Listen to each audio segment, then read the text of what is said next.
Yesterday is history. Tomorrow is a mystery, but today is a gift. It is not our abilities that show what we truly are. It is our choices. Hello and welcome to Jen Taylor Rerouting, where being rude is never acceptable, but sarcasm is welcome and swearing isn't always a bad option. Let's get started. Thank you so much for joining me on Jen Taylor Rerouting. My goal is that every guest becomes a friend, and I feel truly blessed to know the people that I've interviewed. If you want to know more information about me, from being a guest on this show to my virtual assistant services for podcasters, or perhaps you want to be a published author, I have coaching and ghostwriting services for that. You can find everything that you want to know on jentaylor.net. Remember to give a shout out, share, like, give me some feedback on all of my interviews. I'm happy to join in on a conversation with you. Have a great day. Today, I have the distinct pleasure of interviewing a friend of mine, Craig Nielson. Craig, how are you? I'm well. Good. Coming over a little bit of a cold, but I think I'll survive. You can cough and choke through it. We don't mind. It's relatable. It's human. Now, Nielson, not the rating, not the TV ratings? No, sounds just like that, just like the TV ratings, but no affiliation. Shoot, I thought maybe we could get a discount code or something from that, but no go. So I'm going to talk about what you do right now. I think your story is pretty amazing. And what you do right now, you have a website called myinternalimage.com. And you have your master's. Tell me about how that website came to be and what it's about.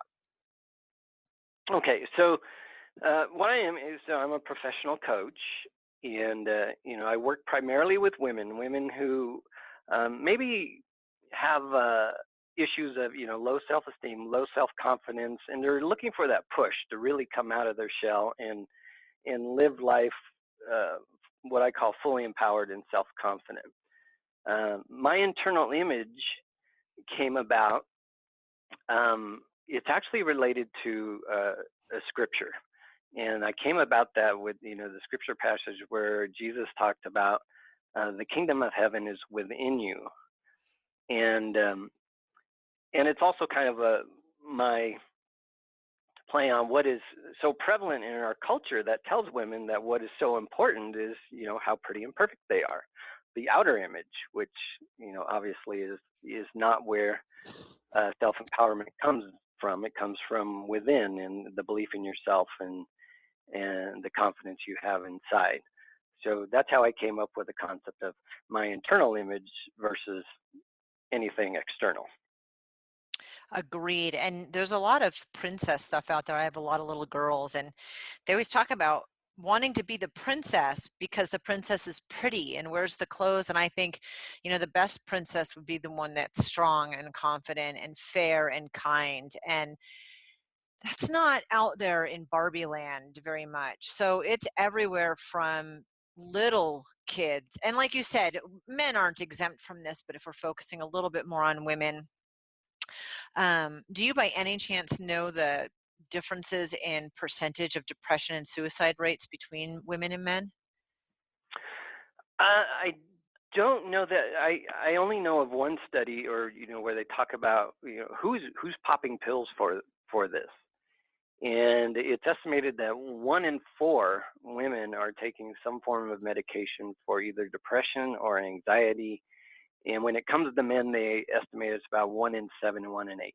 Right. Okay. So I've looked that up. I looked that up recently for a blog article that I was writing, and it was right about the same. It's more prevalent with women is the point that I wanted to make with that. And so we can go on your website, and you have a confidence ebook that's people can download. It's about 10 pages. And you have a great website, and you and I have talked about that before. It's building your inner confidence, and it's amazing. We were watching a TV show recently, and there's a character in the show that is very confident, funny, a little cocky, but very likable. And then he had an alter ego who was someone who was the complete opposite, total opposite. And Dana and I looked at each other, and he said, wow, he's so much less attractive just because of the attitude that he's portraying. His complete lack of confidence made him seem like you didn't even really you weren't drawn to him or want to talk to him. That attitude of confidence and humor and humanity made him very attractive. It was interesting to see the same person portraying two different characters, just in a confidence, and how much of a difference that made. Yeah, absolutely. And like you mentioned, no difference in the way he appeared outwardly. Right. But and that's the thing is, like, one of the dynamics in the clients that I've seen is, like in the dating world, for instance, I seem to date the same guy all the time, just with a different face.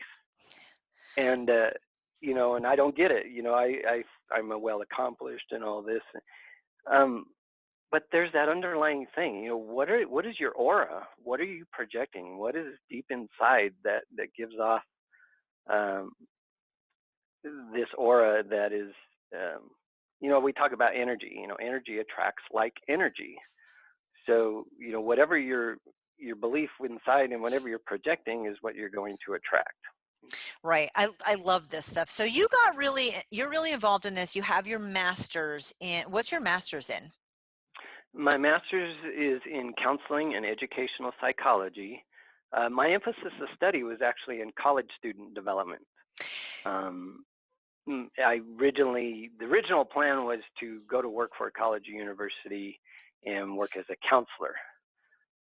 And I did that, at least, through my internship in getting my degree. I worked in the counseling center up at the University of Nevada, Reno. And in working with students mainly, it was interesting. Out of all the clients that I worked with up there, every one of them, with the exception of one, was female. And I don't think that's a mistake for whatever reasons. That is also kind of that experience has also lend itself to what I do today as well. Right. And now I want to go back. I know you've been married for how many years now? Because I know you had an anniversary since we last spoke. That's correct. 24 years. Yay! Because your website says 22, and I remembered that was not right. 24 years of marriage, 2 children. Yep. So I want to jump back to you growing up, and this is a pretty, I know now you're not only working with college students, but that's a pretty niche group of people. So I want to talk about kind of how you got there. So tell me about growing up and where and how, all the way through till you were a college student. Okay. Yeah. So I grew up in Southern California. And I would say, memories of childhood are vague.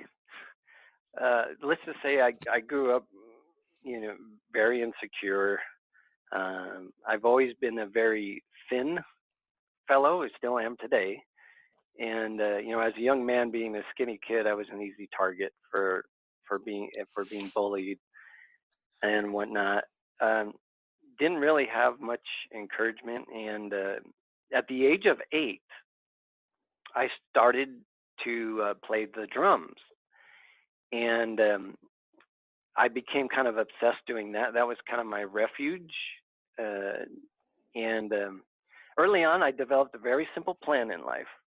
As a teenager, my goal was to become a rock star and marry a supermodel. Obviously.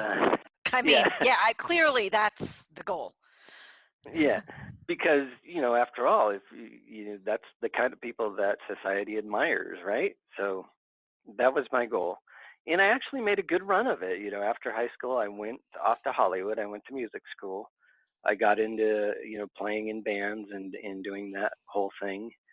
But then shortly after that, in the years that followed, that whole illusion of that started to come crumbling down, and I found myself kind of in I that just wasn't real, I guess. And then I started to really struggle for my identity. Then who am I if I'm not this rock star? And that, I think, was the catalyst that led to at the age of 21, going into a very deep, dark depression. It was so severe that I was hospitalized for 3 weeks. And school came about from that as part of my recovery. I went back to school. I went to college, and it was mainly just because I needed some structure. I needed a reason to get up in the morning and never even at that time considering what it would evolve into. I did figure I would probably would get a degree, but I had my doubts of whether I was smart enough to actually do that. And what was really neat, and I still use this today, is when I first started out and I was filled with all kinds of self-doubt, I happened to be talking to a counselor at the community college where I went, and I was sharing my concerns with him about, hey, I may not be smart enough to do this. And he kind of chuckled and he says, okay, well, let's prove it then. And I was like, what do you mean? He goes, well, prove you're not smart enough. He goes, but here's the deal. In order to do that, you've got to, one, show up to class every day. You have to do the work diligently. You have to ask questions when you need help. You got to really, really put the full 100% effort into it. And he goes, if you do that, and at the end of the first semester you're failing, we might be able to say you're not smart enough. Well, that made sense to me. So I figured, well, heck, I can do that. And the pressure of having to perform was all off. All I have to do is do these things and we'll see what happens. Well, so I succeeded, obviously, and just continued on and right up into a master's degree. Holy cow, that's so awesome. So he basically like double dog dared you to prove that you couldn't. That is awesome. Yeah, and it was such a turning point, and a tool that I still use even with my clients today is that whole prove it. Right. Prove you can't do something. Let's see. So let's go back, because being hospitalized for 3 weeks for depression, and I think it's very relatable that we all continue to struggle with our identity. I had a group of women I was speaking to recently, and someone said, well, I feel pressure for what I'm going to do in this next stage of life in her 50s. Like I have to reinvent myself.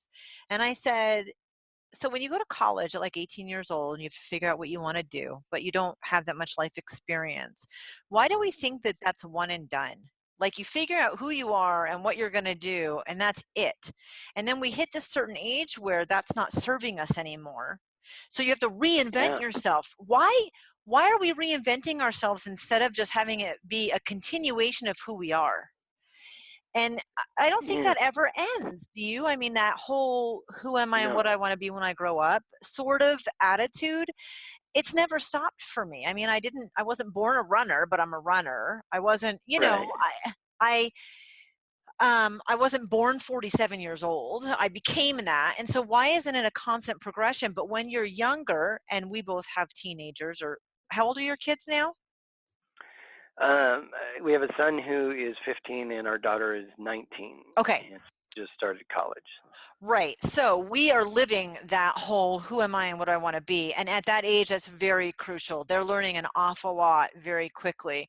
My point is that even though you're inundated with that at that age, and I tell my kids, you don't need to know what you want to be when you grow up. I'm still figuring it out. Right? Right. Our daughter is going through that currently.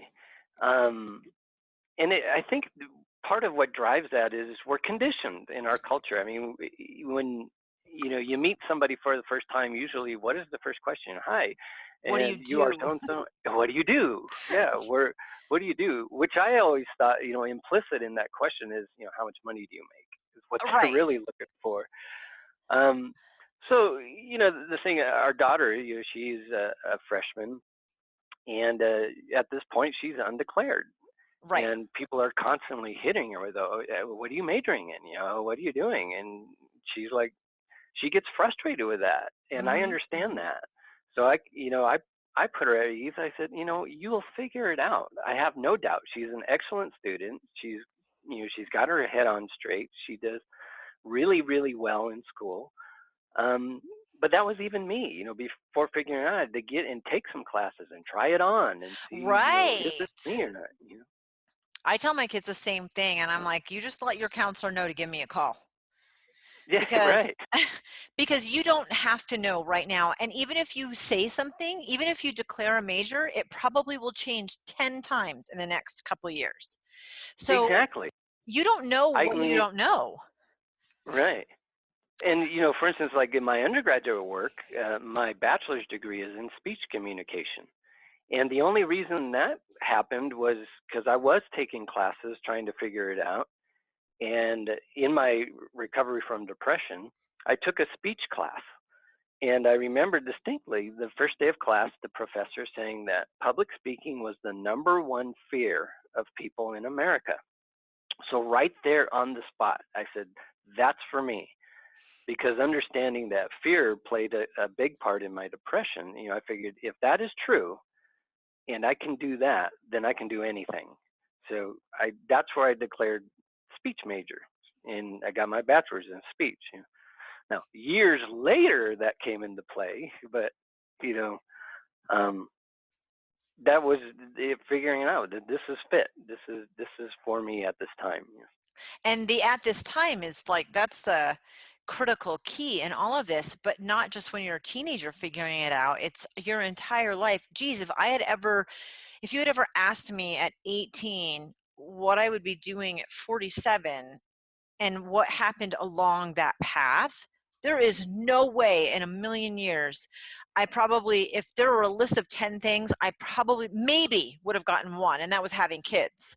You know what I mean? Like, Right. I wouldn't have gotten any of it right. So I feel like even as we are in our 20s and 30s and 40s and 50s, we put an awful lot of pressure on ourselves about who we are. And that should be the most fun part of the journey is, I mean, I didn't Oh, know I loved absolutely. photography until I took a photography class. I don't do anything with Right. it, but I have fabulous memories of that. And so it's more about loving the ride. But at that age of college, when you were 21, it's a little more overwhelming. Can you go into a little more detail about the 3 weeks in the hospital? That's pretty big. It is, and what that came about. I mean, I was in like really, really bad shape. So I mean, to the point where I couldn't even function and even care for myself. Um, so another catalyst that led to my recovery, and this was actually a very important one for me. I grew up Catholic in my family, and as a result of that, we all went to church on Sunday. But growing up, I did so mainly out of obligation. Not so much that I really wanted to, but that's what the family did. But in that, I always really enjoyed hearing the gospel stories. I just did. I loved hearing the stories of Jesus and how he tended to the poor, the downtrodden, the outcasts, and whatnot. When I was lying in the hospital, um, it, I started reflecting on those, and one scripture passage that just really resonated with me at that time was it's John 10:10, and it says, "A thief comes to steal and destroy," something to that effect, and comes to seek and destroy and steal. And Jesus, I have come that you can have life and have it more abundantly. So right there, I started to think, wow, thinking of the thoughts that are in my head, that all that negativity, I go, are these thoughts the voice of somebody who wants to give me life abundantly, or is it the voice of somebody who wants to destroy me? And in that, laid out flat, you're thinking, I was wallowing in destruction. My hope was destroyed, my ambition was destroyed, my motivation, my belief in anything I could do, my own sense of self-worth, all that was destroyed. Um, so that was a pivotal moment for me, to start. And then even as I started working with a therapist and really reworking those thought processes in my head, and always weighing it upon that, is this thought, does it lead to destruction, or does this lead towards life abundantly? And that, all together led me to, continue to build the life which I experience today, which, you were brought out, which you were mentioning about at 47. If you'd asked you way back then, this is the life you'd have, you'd be like, no way. And I say the same thing. You know, at this time of my life, I look back, it's been beautiful. It's been filled with love. It's been filled with richness. It's been filled with accomplishment. If you told me that back there at 21, that's what my life would become, I would have told you you're smoking crack. Well, and it's just so different than you imagine it. And you think, oh, when I'm 47, when I'm 40, I'm going to feel like I'm dead. And you don't. You feel great. You have that ability to feel any way that you want to. And how much is chance and how much is choice? And it's both. And how beautiful that whole journey is if we just let go a little. But I think you tapped into things that we need to do, which is faith.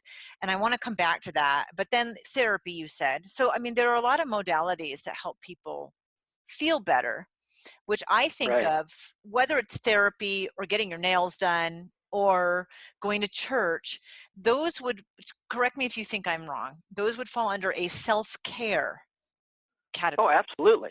Okay. Absolutely. And somehow, go ahead. Yeah, and that's what I say. Some people ask me, well, what did it take for you to make full recovery? And I said, well, there was an arsenal of things. Yeah. Certainly my faith played a huge part in that, but getting professional help, and that's all. I want to, just make a point about that. After 3 weeks in the hospital, I continued outpatient therapy for nearly a year. And financially, that was a hardship because I went into debt, but I took on the mindset that, screw it, this is going to make me or break me. So, professional help. But the other is exercise. Something I learned in the hospital, where they got us moving and stuff. And I remember them telling us, that endorphins, when you exercise, it produces endorphins, which are a natural antidepressant. So I latched onto that. I became an avid cyclist while in Southern California. In later years, I became a runner as well. But so exercise was huge. Now, that's interesting is, let's talk about this for a moment. For women in particular, now the weight loss industry in our country is a $20 billion a year industry. Crazy. Yeah, and I think there's so much. I think the mindset is not correct with that. It's like I see women who think, well, I just need to lose 10 pounds or I need to lose 20 pounds. Well, okay, let's say you set that as a goal and you don't make it. And then you're right back to it, and now you beat yourself up and whatever not. But if we can get out of the mindset that it's about losing a certain amount of pounds, or it's, to try to fit in a certain size dress, and change the mindset with, I exercise simply because it is a form of self-care. I think the rest of it would take care of itself. So true. It's so backwards. And, I've exercised since I went to college, my first year, and you gained the college 15, which we all did. Right. And back then in 1988, we had Jane Fonda VHS tapes, and that woman could kick your butt in no time flat. And Yeah. we did that, and we ran a little bit, and it wasn't all about losing the weight. It was about, I went to, believe it or not, I wasn't raised Catholic, but I went to an all-girls private Catholic college my first year. So it was an all-girls dorm, and I grew up predominantly in Catholic neighborhoods. But we were all like girls that just banding together, wanting to exercise, and it became fun, and it was funny. I mean, we could laugh at ourselves and at each other, and by default, we lost the 15 pounds. So Right. the the we were, the goal was, oh my gosh, this is happening. We did all gain the freshman 15 by Christmas. So when we came back in January, we're like, okay, we need to change some of our habits, our eating habits and our exercise habits, because we didn't want to continue that. That's fine. That was fine. But it was the process that was so much fun. And once that became part of our daily life, doing those Jane Fonda videos and going for runs and walking everywhere, never getting a ride, um, losing it was just a byproduct of the change in the lifestyle. And you also touched on something else important, was connection. Connect. Hang on, I lost you just a little bit. Okay. Oh, you're there. You're back. Okay. Right. I touched on something else. What? You that support, which I, a crucial ingredient in recovery is involved. At the time I got involved with a young adult a group, and just having that peer support. Yeah. Connection is crucial for people, and having somebody who understands. Yeah. And so there's all these self-care things. And when I exercised because I felt good. I liked how I felt, and I liked the camaraderie, right? And as a byproduct, I looked better. Right. And I didn't even know what endorphins were back then.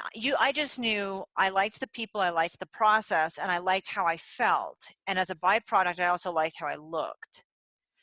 Yeah. And you're right. We think about it from the opposite direction. If I take a pill, here's another thing I want to throw out there with self-care. Self-care is not a coupon book from your kids on Mother's Day for a free back rub. Right. That never happens. And I say that, like, I'm guilty of saying that on like 8 out of 10 podcasts, just because, and I say that to everyone, that's not self-care. And why is self-care selfish? And why is selfish a negative word? It doesn't have to be. Being selfish, self-care, there's nothing negative or derogatory.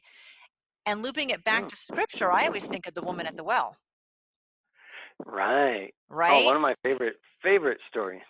Right. Just a little interesting tidbit about that dialogue. I'm not sure many people know about this.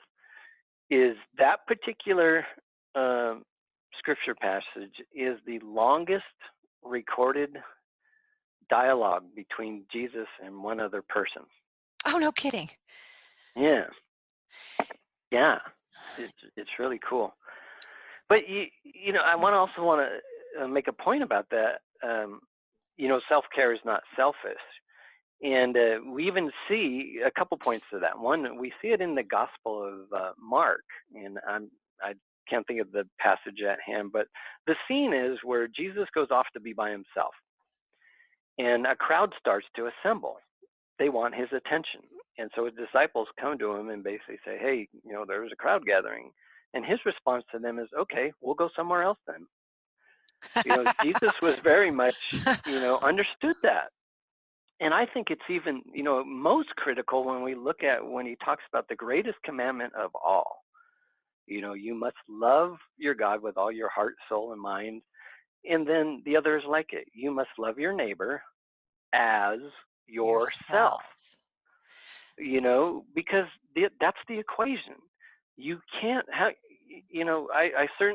I honestly believe the way we treat others is a reflection of how we actually treat ourselves. Agreed. Agreed. So you have to care for I don't like to use the word have to, because that's but choose to take care of yourself. So then you have the energy to And when you feel good about yourself, you naturally have the energy to care for others and have positive regard for them. And if you're talking about scriptures, it's in there a lot. There's like having the oil in your lamp. You can't give to someone else if you haven't filled yourself. I mean, basically, Right. it's in the airplane. Put the oxygen mask on yourself before you help. It doesn't matter. We can think of a million different things where we're told over and over and over again, from the time of Christ all the way to getting on a flight today, we're told the exact same thing. And yet we feel like it's selfish to do something for ourselves. And we think selfish is bad. Right. And I don't think either of those things are true. You can be Absolutely. selfish to a fault. It's Sure. not that it can't be a derogatory word, but it's not necessarily a derogatory word. And I also intensely dislike when people say how busy they are, because that's a choice. That constantly feeling Right. stressed and busy. I'm not busy. I'm very deliberate with my time. And I have no problem saying no if it doesn't work. And that's not because I don't like you or what you're doing. That's because I like myself more. And I've gotten really good at saying, I really like you and spending time with you a lot, but I like my family more, and I'm choosing to spend time with them on the weekend. Like Right. not even a question. It's non-negotiable. It's non-negotiable, and I don't know Yeah. why. I mean, you're right. Especially women, we run ourselves ragged, working and taking care of the house, and I just, we all come about feeling self-confident and structuring our lives more deliberately in our own way. So I had my path and you had your path, but I don't understand why everybody's so stressed and busy and upset and feeling like they're selfish. I'm glad, Right. like, you're a runner and I'm a runner, and my kids have grown up with me running, and there have been many, many, many times I will put off the run because something comes up. And it is a juggling act of self-care and being a parent and having a job and stuff. There is, I'm not minimizing the fact that things come up, you know. Um, so, but there's so many times my kids have said, "Hey, mom, why don't you just stop and go for a run?" And I think, well, Right. am I being a horrible parent right now? Am I being mean? Am I in a bad mood? And literally, my kids, several of them have said, "No, but I know how much better you'll feel when you're done." What a great observation. Right? Yeah. And I feel so thankful that my kids got to grow up seeing me unravel a little bit, and seeing that when I just take 20 or 30 minutes for myself, I come back and I am a better version of myself. It's And okay such to a, unravel. and I think when I see in that, a beautiful relationship with your kids is that they recognize mom's need to care for herself as well. Because now they'll recognize their need to care for themselves. Absolutely. And that's what you want to Yeah. pass on. I think if I could take what I learned as a kid and make it better, and then my kids, I always tell my kids, I hope you're better than I am. The goal is that you take everything good that I've done and one up me. I would be thrilled if you could outdo me. But a big part of that I've tried to teach all of them is self-care. You are the most important person in your life. For sure. For sure. So exercise helped. You felt those endorphins. I didn't know that's what I was feeling. Yeah. But it is a little addictive. It does feel a little bit good. And so what's happened since you're 21? You went into speech, so you do public speaking and coaching. Um, Uh, and you took on a one day at a time thing when the counselor in college said, just show up for class and do the work and prove to me that you aren't smart enough. right. It's like a one step at a time, one Right. day at a time, right? And and that's also a good point to bring up because at the time starting out and the idea of graduating with a bachelor's degree just seemed so incredibly daunting. Right, Um, so breaking it down to don't even worry about that. One semester. Let's just work on that. right. Wow. So I've eliminated that whole burden of oh my God, the coursework of a 4-year degree and broke it down. So which is one of the things I also teach in coaching, and how do we do goals? Sometimes when we have this great idea and looking at it at the end goal is so daunting, we talk ourselves out of it, right? Yeah. So, Yeah. well, wait a minute, it's still a great idea. Let's break it down. What's the first step? All right, let's just focus here right now. And yeah, that's a good point. Well, yeah, and then also, I mean, I'm all for journaling. I love journaling, and I don't journal every day. I'm Yeah. not right. I love that. That's one of the healthy modalities. A journal can be like a 50-cent notebook. It's not even about spending a lot of money on yourself, or you can get like a $30 one at Barnes and Noble that's leather and beautiful. And I still haven't gotten one of those, but Yeah. and I have a couple. I Absolutely. have one in my car, and like if I met you for coffee today, I'd bring it in. And I've Right. done that before when we've met for coffee, and I will take Right. notes because I don't want to forget, because I tend to not I think I'm going to remember and I don't remember. And I have one by Yeah. my bed, and I just think for me it's been really healthy to write down things that speak to me, and Sure. and I want to go back and revisit them, and goals that I want. What do I want? And I have a goal list from when I was in college, my first year, and I have never gotten my private pilot's license, but I love There's still time. revisiting. There's still time. If I want to, I can. I mean, your priorities shift around and change, and maybe some things on there I'll never do. But I still love revisiting those goals and the things that I want to do. And a lot of them haven't changed since I was 17. 30 Yeah. years later, I still want to travel just as much as I did back then, or I want to see the world. I want to meet people. I want to make a difference positively. I mean, but I think when people write those down, you're right. So, okay, you can't eat an elephant in one bite. Right. So how do you break it down into manageable bites where you don't feel Right. like you're failing in Yeah. your goal? You're Yeah. The other piece, the other thing about journaling, which I love journaling, and that was also instrumental in my recovery, and something that I encourage my clients to even do. I mentioned about the thought processes, and breaking down those thought processes, and how do we change that? Well, within our head, those thoughts are so fast, they are at lightning speed. So that's where we get stuck in that sense of overwhelm, and I can't straighten this out. But with journaling, and this is what I learned about it, just writing freehand, and not even worrying about what I'm writing. Does it make sense? Is there an angle? Just free writing. And there's a saying that I learned with journaling is sometimes I really don't know what it is I think until I write it down. Then I can actually see what it is that I think. Mhm. Um, back way back when I was getting my head together, um, like I said, those thought processes were so fast, it just ended up in a sense of overwhelm and confusion. And what journaling actually helped me to do was to slow those thought processes down. And then I could start to see the negative stuff and then retool it or rewrite it. Okay, I used to think this. Now this is how we think about that. Um, so yeah, I love journaling. Yeah. Great tool. So Craig, I want to totally switch gears here because I know you and we've chatted. You told me a story. You worked with the police department or on the police department. 13 years with the police department. Yes. You were private contract, is that right? No, a I was on the patrol team as a community services officer. Okay. Now, which is kind of interesting too, because people say, "Well, how did you get into law enforcement?" And we talked earlier about goals and what do you want to become. That was never on my agenda.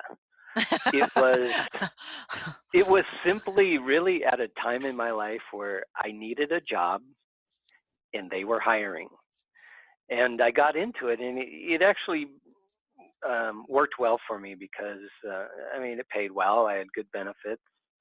Um, but I only had to do it 4 days a week. We were on a 4-10 schedule, so that worked well for me because uh, through that is when I went to graduate school. I got that done, and then started to evolve my coaching practice, and through that as well. But so I worked as a community services officer, and our role was to be a support to the patrol division. So you think of the police officers out there that carry guns and they rush into dangerous situations.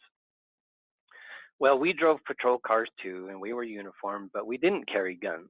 And our whole sole purpose was to go in and tend to things out in the field that were not priority calls.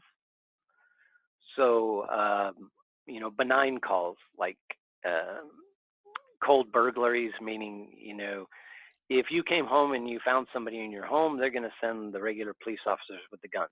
If you came home and your house had been broken into but the suspect is gone, they would send myself out there, and I would do the crime scene investigation. I would take the report. So that's kind of gives you the idea of what I did. Right. So tell me about the call I'm asking about. Yeah, so I got called out to. It was quite tragic, and the only reason is because I had the crime scene stuff. So I had camera is what they were requesting, but and this is sad. It was a call of a suicide call, which I would say, tragically that's not uncommon. But this one was a little something particularly interesting. I don't want to say interesting, but that struck me odd. There was a young woman, and she, was suicide by a gun, which was one very deliberate. More common if it's young women, they pop pills. Yes, right. And that I see more as a cry for help, but this was decisive. And what struck me odd was, she was, a young, attractive woman, very attractive, I would say, from what our culture deems as admirable, she was genetically gifted, I would say. And I think there's an illusion that exists that, if you, and you would probably know better as a woman, but, that this idea, if you happen to be female and attractive or genetically privileged, that somehow you've got a leg up on people, and that somehow, life is easier for you. You get ahead easier. So I'll never know, but it struck me odd that someone who had that would destroy themselves. I will never know what was so horrible going on in her life that she had felt that was the only way out. But then, I thought back to my own experience, and I said, well, I do know a little bit about being in a very dark place and wanting that feeling to end. Then I thought back to, one comes to destroy, one comes to give life abundantly. And I think of the one who comes to destroy, and I look at that situation and I think mission complete. Yeah. There is that stigma that when you're an attractive woman, that it's easier. And, I think just like every situation, there are pros and cons to everything. So maybe in some ways it is easier, but it's not in others. I know that people have assumed that I've slept my way into a better job, or, so it doesn't mean that being an attractive woman, I'm putting myself in that category. That's pretty not humble. But when you're seen as someone who's attractive and people make assumptions, no, it's not easier. I've had just as many, maybe more, relationship failures, women that don't like you, really snarky comments. I think we all get that equally, and we don't realize that we're all getting it equally, just in different ways. So if someone is overweight, the negative comments to them are going to be about their negative weight. Where if you're attractive, the negative comments are about that you're attractive. And so maybe people see that's not negative. It does, but we all have the Right. same feelings, right? And so Yeah.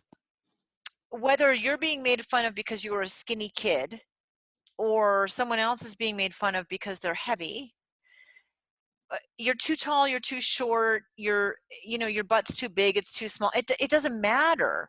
Right. So there are naysayers everywhere, and people want to try to make themselves feel better at the expense of someone else feeling worse. And so I don't think being pretty gives you any advantage, except the mean comments are different. And maybe if Oh, there's someone who feels unattractive and overweight, they wish that the negative comments were about how pretty they were, because that would feel so much better. It does not feel any better. You're yeah. coming from a different place, and we never know, except that the emotions for that beautiful college student who killed herself with a gun are just as horrifying as the negative feelings that anyone else has, regardless of their level of Absolutely. attractivity, right? Right. And so I think, especially women to women, you would think another woman knows what it's like to be pregnant or to miscarry a child or to go through infertility or to be cheated on, right? Another woman can talk to me about any of these things and we will totally get each other because we have the same physical chemistry. So if, like, you can't talk to me about what it's like to be a woman and lose a child. You could talk to me about what it's like to be a man and lose a child, and I bet we'd identify in a lot of the same ways. But you Right. can't tell me what it's like to physically go through it. Another woman and I could have that conversation and very genuinely and in a raw way really relate to each other, and we could use that commonality to boost each other up and to help each other. And I think as women, we tend to do the opposite. We really are good at attacking each other. So I don't Yeah. understand that in our society, how much we could bolster each other up, women to women, and how much we tear each other down instead. And that's really Yeah. sad to me. I think that's a lot about female self-esteem in the here and now. And you may see that a little bit differently than I do, a different perspective to that. But we could really be helping. You could help a sister out a lot by being Mhm. there for each other, and we don't. And that kind of leads me to one of the last questions I want to talk about, because I want you to tell me what are some of the biggest things when women come to you for your coaching and you do your uh, public speaking. What are the things that women are struggling with? What are there? Do you have a top 5 or top 10 or top 3 that, like, regardless of age and weight and race and all of that stuff, what are the biggest issues that women are facing? Um, I think the identity part is a big piece of that. Um, so, they kind of gone along in life. Well, I've done this, I've done that, but now I don't know. There's something missing. Uh, so the identity piece is a big part of it. Um, they've recognized the pattern of, like the dating thing. Every guy I've dated cheated on me. Well, what's the common denominator there? Oh, it's me. Yeah, Right, right. right. Going back to energy attracts like energy.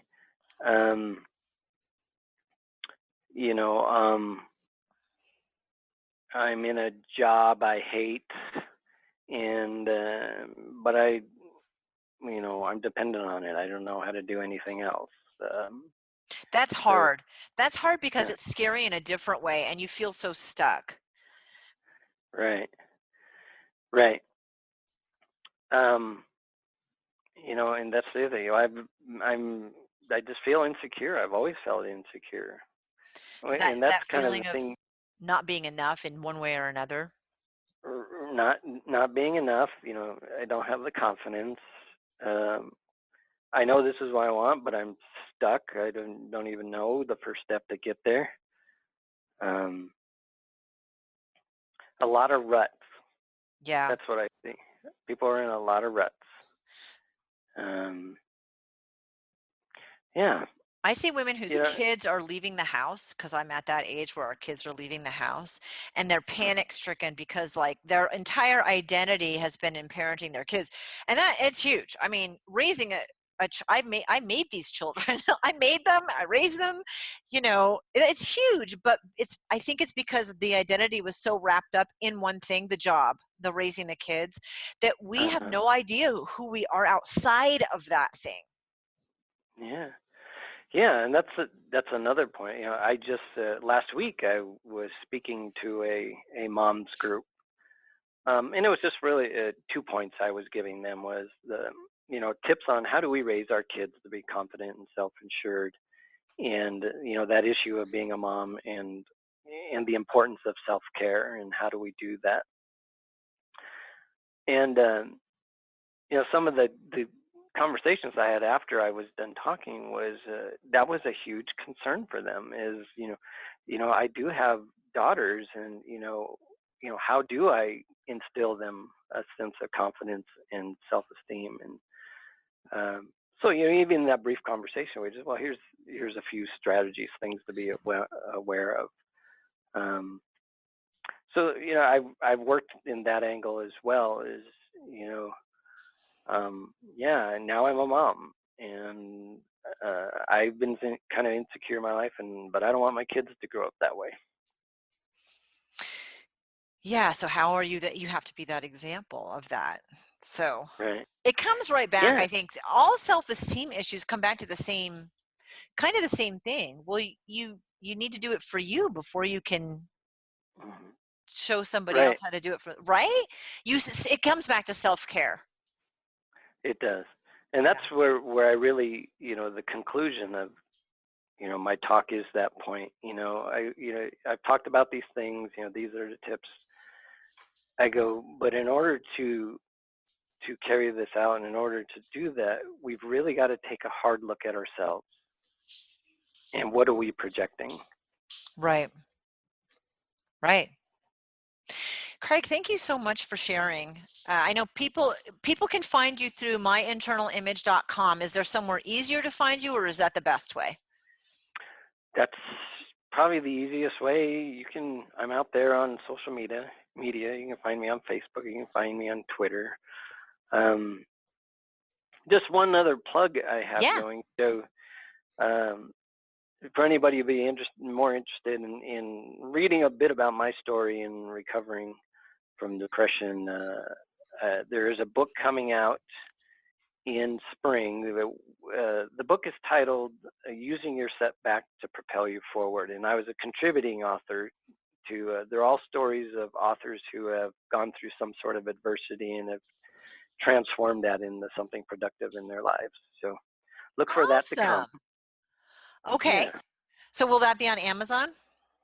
It will. Okay. I'll definitely put that in the show notes, and that'll be this spring. And I know we've had a conversation about you being a coach to women and not being a woman. And I want to do a plug that sometimes it's very refreshing to not have, as much as I say, well, women can really help women, it's really refreshing to have a male opinion because you're not a woman. And I don't know how to say that in a way that it makes the most sense, but you come at things from a male perspective, which is just different and unique. And also someone who's been married to a woman that he loves for 24 years. Right. And in our conversations, I've really appreciated and valued your insight. You'll say things, but it's in a slightly different way than a woman would say it to me. And it's a little bit more poignant that way. So I would encourage anyone who wants to have a coach working with any kind of self-esteem issue or goal setting that they should contact you, and you will get them, even though you're a guy. So that's I also have the advantage of growing up in a family of all sisters and no brothers. Yeah, that's right. I forgot about that. How many sisters did you have growing up? I have two older sisters. Yep. I'm so sorry. And you're welcome. Thank you so much for sharing. I really, really appreciate you. Well, thanks for having me. Thank you so much for listening in to Jen Taylor Rerouting. Like, share, and of course, comment. I welcome input with attitude. Get a copy of my book on Amazon, Hello, My Name is Warrior Princess, or check out my website, jentaylor.net. And if you still want more, sign up for one of my coaching packages.